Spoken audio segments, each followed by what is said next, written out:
Hi everyone, in front of me I've got a POCO M7 Plus, and let me share with you how to turn off running apps on this device.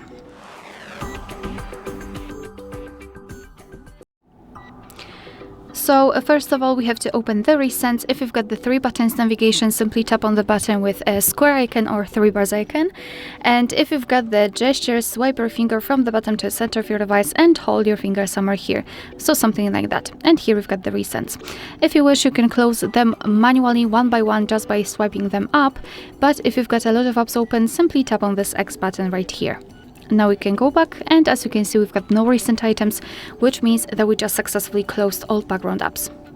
Alright, so that will be all. Thank you so much for watching. Please hit the subscribe button and leave the thumbs up.